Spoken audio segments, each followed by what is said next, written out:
MTU 7029 की एक पुरानी बेसिक किस्म है। इस किस्म से काफ़ी अच्छा उत्पादन आता है, हर वर्ष किसान भाई लगाते हैं। और इस किस्म को बनाने वाली कई ऐसी कंपनियां हैं, जिनमें 5 ऐसी कंपनियों की जानकारी देंगे जिनके द्वारा बनाई गई किस्म को यदि चुनाव करते हैं तो खेत में काफ़ी अच्छे रिजल्ट मिलेंगे।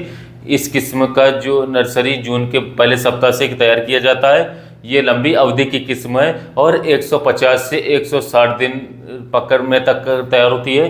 खेत में नर्सरी तैयार करने की बात करें तो 25 से 30 दिन के आसपास इसका प्लांटेशन कर देना चाहिए और प्लांटेशन के बाद करीब 135 से 140 दिन का ये टोटल समय लेता है। इस वाले केस में यदि ट्रांसप्लांट करते हैं तो 2 से 3 पौधे का प्लांटेशन एक जगह पर करना होता है। और ये वाली किस्म MTU 7029 जहाँ पर कलर होता है या फिर जहाँ पर पानी की उपयुक्त सुविधा रहती है, क्योंकि इतने बाद में जब सिंचाई की जरूरत पड़ती है तो इस तरीके से यदि साथियों हम इसको लगा रहे हैं तो या तो सिंचाई की व्यवस्था होनी चाहिए या फिर साथियों इसमें खलर वाला क्षेत्र हो, वहाँ पर उपयुक्त मात्रा में पानी होनी चाहिए, तो ही हम इस किस्म का चुनाव कर सकते हैं। और इस किस्म के पौधे छोटे होते हैं, मजबूत होते हैं, गिरते भी नहीं साथियों। और यही कारण है कि इसे छोटी मंसूरी या नाटी मंसूरी भी कहा जाता है 7029 को।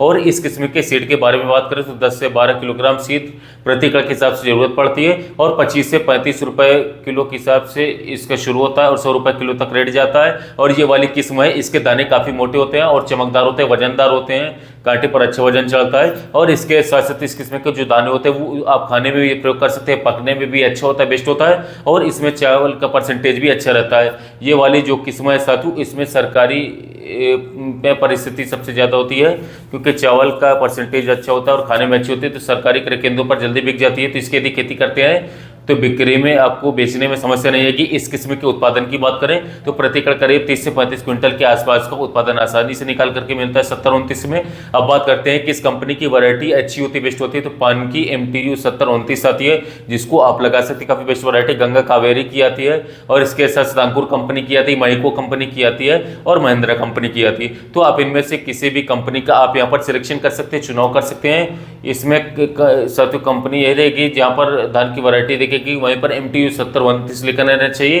तो आप समझ जाइए नाटी मंसूरी है, बावनी मंसूरी है। तो इनमें से किसी भी कंपनी का चुनाव करके आप सीड ला करके इसकी नर्सरी तैयार कर सकते हैं। किसान साथियों यदि इस किस्म की बुआई आप लोग पहले से भी करते चले आ रहे हैं तो कमेंट करके बताइए कि आप लोगों के क्षेत्र में इस किस्म का परफॉर्मेंस कैसा है, प्रति एकड़ कैसा कितना उत्पादन निकाल करके देती है। और यदि आप हाइब्रिड किस्मों का पहले से बुआई करते हैं तो आप लोग वहां पर यूरिया का 1-2 कट्टा प्रयोग करते होंगे, लेकिन इस किस्म की नाटी मंसूरी की बुआई के बाद आपको यूरिया की मात्रा थोड़ी कम करनी पड़ेगी, क्योंकि इसमें यदि ज्यादा यूरिया का हम प्रयोग करवा देते हैं साथियों तो इसमें कुछ ब्लास्ट का और इसके साथ शीत ब्लाइट का जो है प्रकोप थोड़ा सा देखने को मिल जाता है।